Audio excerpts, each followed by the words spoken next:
Okay, सो इस lesson में हम अटल टनल देखने वाले हैं। टनल का मतलब होता है सुरंग। अटल टनल काफ़ी ज़्यादा अभी मीडिया में था, आपने देखा होगा। तो अटल टनल हम कवर करने वाले हैं इधर पे पूरा। सो 3 अक्टूबर को 2020 3 अक्टूबर 2020 को नरेंद्र मोदी ने इस टनल का इनाग्रेशन किया है। ये इम्पॉर्टेंट हो सकता है, तो इसे याद रखना है। ओके, सो अटल टनल कहाँ है, किससे किसको कनेक्ट करती है, काफ़ी ज़्यादा इंपॉर्टेंट क्वेश्चन बन सकता है।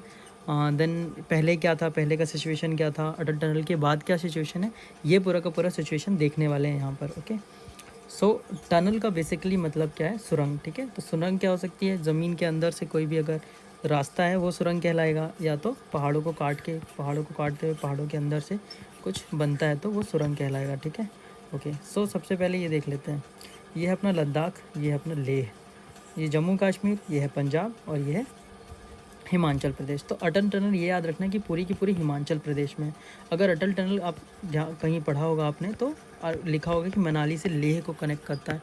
इसका बिल्कुल भी मतलब नहीं कि यहाँ से मनाली ये है। ओके, मनाली से पूरा लेह को कनेक्ट करता है, इसका ऐसा बिल्कुल भी मतलब नहीं है। टनल केवल इतना सा है, ऐसा क्यों कहा जाता है मैं ये समझाता हूँ अभी। ठीक है, केवल टनल इतना सा है जो कि केवल और केवल हिमाचल प्रदेश में है ना। ओके, सो हिमाचल प्रदेश अब देखते हैं। हिमाचल प्रदेश आ जाते हैं, ये है अपना हिमाचल प्रदेश।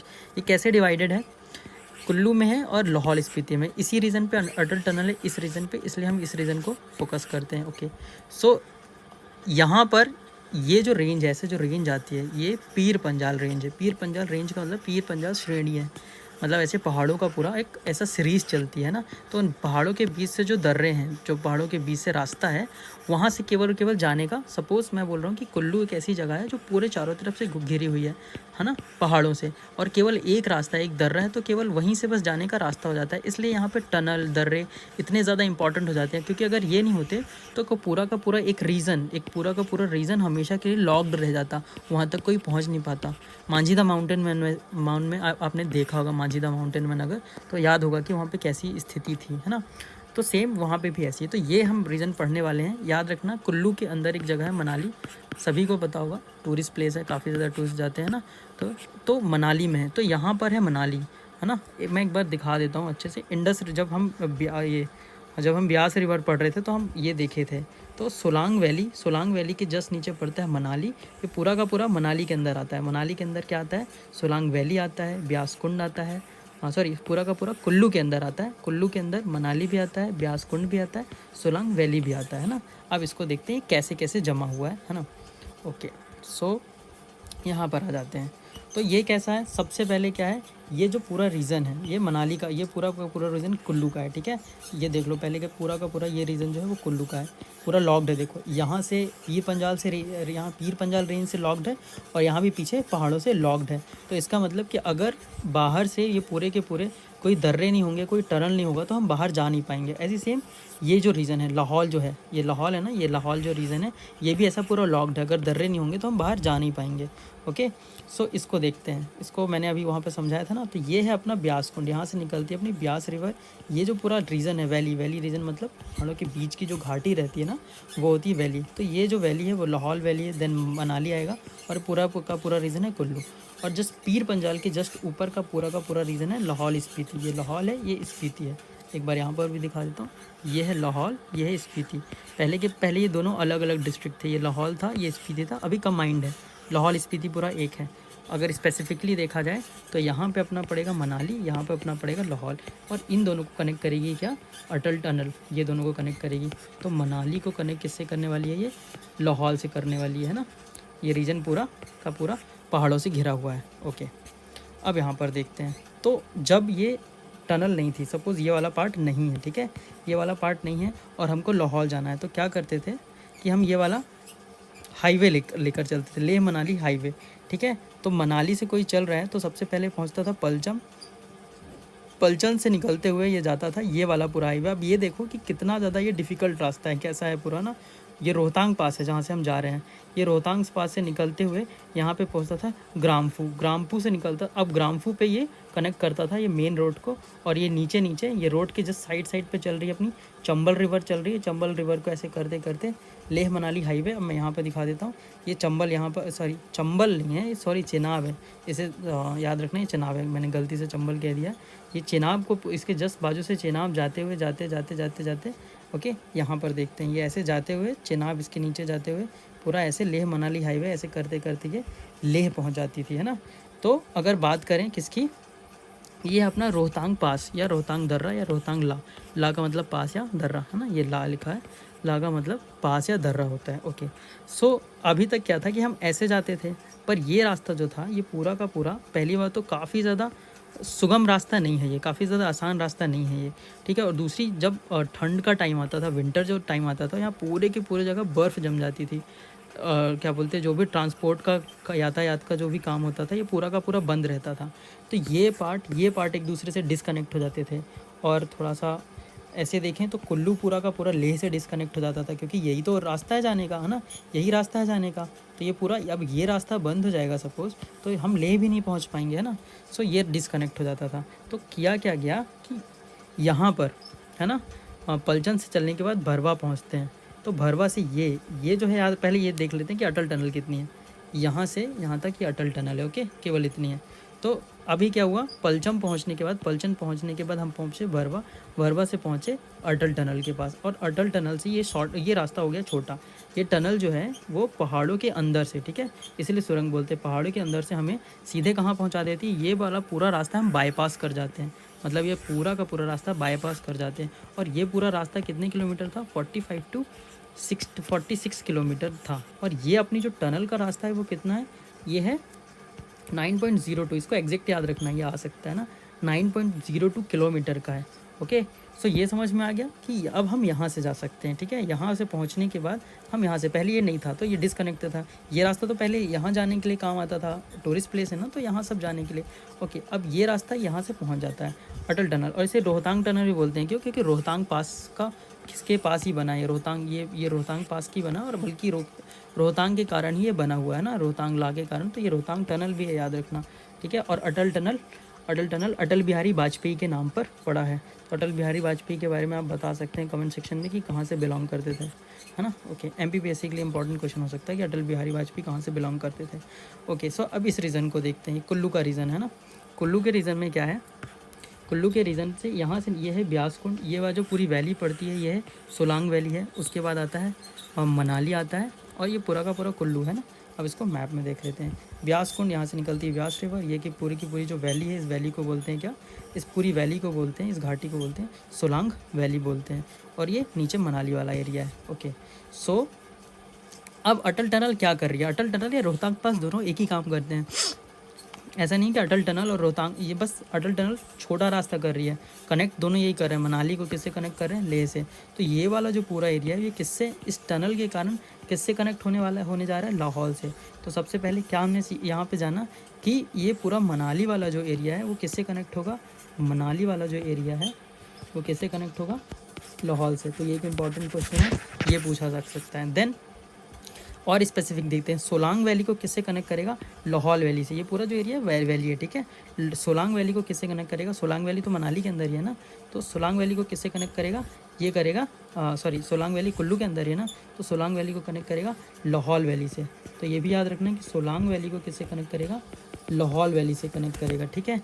देन ये किससे कनेक्ट करेगा, इसके जस्ट आप साउथ पोर्टल में क्या देख रहे हैं, इसके सदर्न पोर्टल में आप देख रहे हैं ब्यास रिवर। तो एक ये बहुत अच्छा क्वेश्चन बन सकता है कि ब्यास रिवर को, और जब आप यहाँ क्रॉस करके जाते हैं टनल, ये जैसी टनल ख़त्म होती है, टनल के जस्ट बाद पड़ता है एक पुल, टनल के बाद पड़ता है, उस पुल के नीचे से निकलती है चेनाब ना।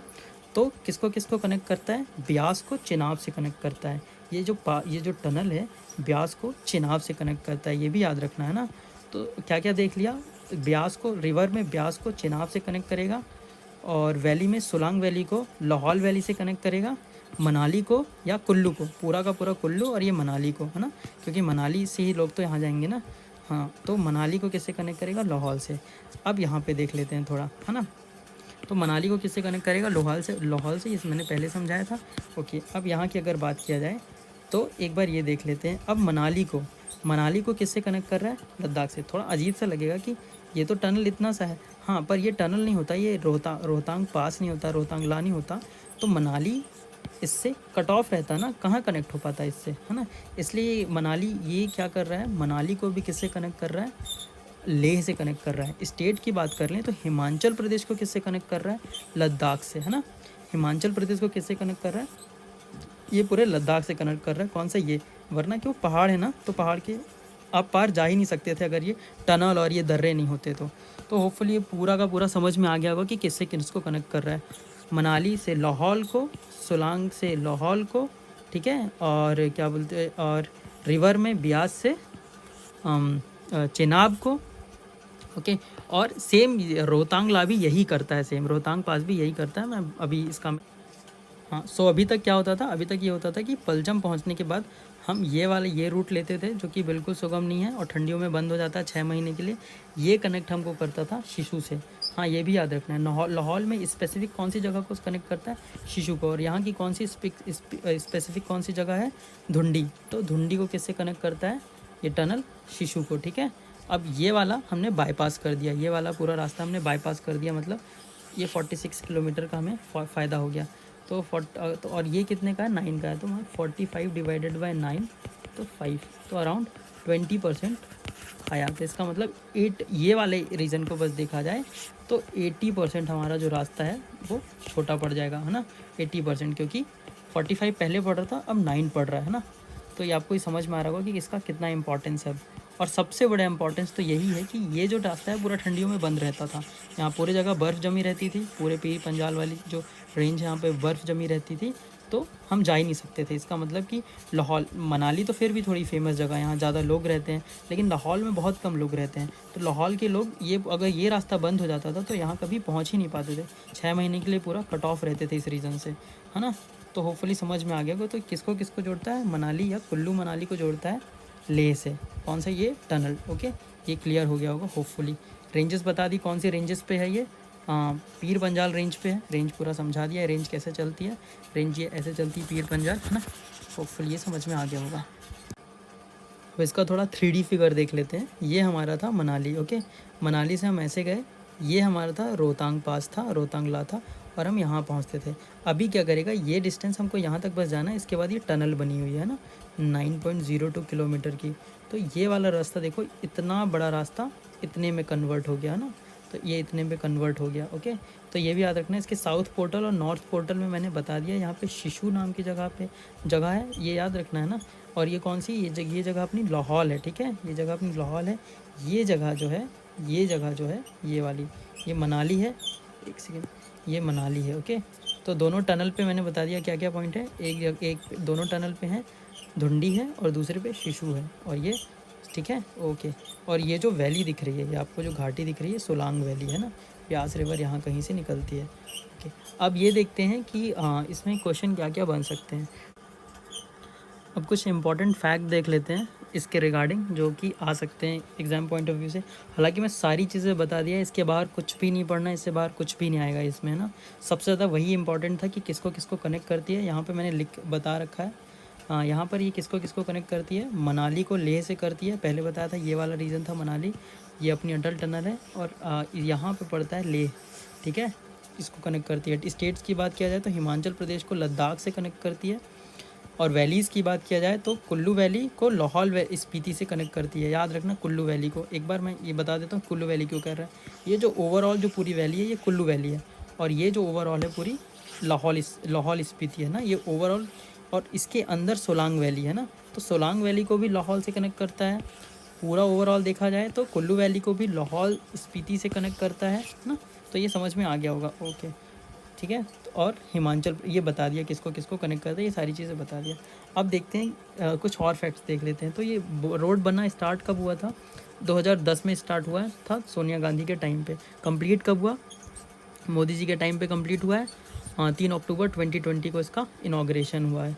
कंस्ट्रक्ट किसने किया है, BRO ने किया है, बॉर्डर रोड ऑर्गेनाइजेशन, BRO ने किया है। जर्मन कंपनी ने किया है, टर्किश कंपनी ने किया है, जर्मन की साइमन ने किया है, और सर्वोनिक ने टर्की की किया है। तो इसका जो बहुत सारा पार्ट है, जैसे लाइटनिंग का पार्ट इसने कंप्लीट किया है, और कुछ टेक्निकल पार्ट इन्होंने कंप्लीट किया। तो ये तीनों के इनिशिएटिव से हुआ है। आप टनल अगर कभी देखने जाएंगे तो आपको पता चलेगा कि बहुत ही ज़्यादा खूबसूरत टनल बनाई गई है, बहुत ही ज़्यादा, मतलब आपको मॉडर्न आर्किटेक्चर और टेक्नोलॉजी का भरपूर उपयोग करके बनाई गई है। काफ़ी ज़्यादा अट्रैक्टिव है, काफ़ी ज़्यादा अट्रैक्टिव है।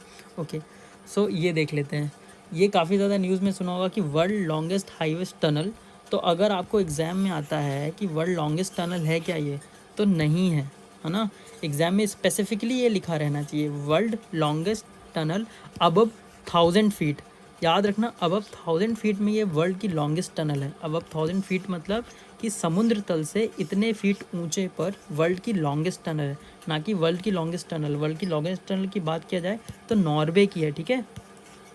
लाइडल टनल है, जो भी आप इसको प्रोनाउंसिएशन करें इसका, तो लाइडल टनल है। उसके बाद सेकेंड जो लॉन्गेस्ट है वो जापान की है, क्या है, यामटे टनल है, जो भी आप इसको भी प्रोनाउंस किया। तो ये लॉन्गेस्ट नहीं है, ठीक है। हाँ, लेकिन अगर बात किया जाए कि समुद्र तल से 1000 फीट ऊंचे पे ये वर्ल्ड की लॉन्गेस्ट है, ठीक है, वर्ल्ड की लॉन्गेस्ट है। यहाँ पे फीट पे आपको ज़रूर कंफ्यूज किया जा सकता है, याद रखना 1000 फीट इक्वल्स टू 3000 मीटर। तो अगर बात किया जाए 3000 मीटर भी आ सकता है ना, तो वर्ल्ड की लॉन्गेस्ट है क्योंकि 3000 समुद्र तल से, सी लेवल से ये 3000 मीटर ऊपर है। इसका लेंथ कितना है, 9.02 है। ओके, अब बात करते हैं इंडिया की। तो क्या ये इंडिया की लॉन्गेस्ट है? नहीं, अगेन ये इंडिया की लॉन्गेस्ट नहीं है। इंडिया की लॉन्गेस्ट अगर टनल की बात किया जाए, इन सब चीज़ों को हटा के, है ना, कि समुद्र तल से ऊंची है, इन सब को हटा के किया जाए तो चिनानी नर्सी, है ना, नर्सरी, तो चिनानी करके ये टनल है जिसको डॉक्टर श्यामा प्रसाद मुखर्जी टनल भी कहा जाता है, ठीक है। तो ये है लॉन्गेस्ट, याद रखना है, लॉन्गेस्ट ये है, काफ़ी इंपॉर्टेंट है, जो कि NH-44 में बनी है, जिसकी लेंथ है 9.28 किलोमीटर, जम्मू कश्मीर में है, ठीक है। ओके, चिनानी है, ये याद रखना है। होपफुली मैंने बता दिया, ये भी बता दिया कि ये कहाँ कहाँ बनी है। इसके थोड़ा टेक्निकल स्पेसिफिकेशन देख लेते हैं, ये बिल्कुल इंपॉर्टेंट नहीं है, फिर भी एक बार देख लेते हैं। तो टनल कैसे कैसे बनी है, यहाँ पर ग्राउंड वाटर के लिए ड्रेनेज सिस्टम बना हुआ है। ओके, इसका जो विड्थ है ये कितना है ये देख सकते हो, हाइट कितना है ये देख सकते हो।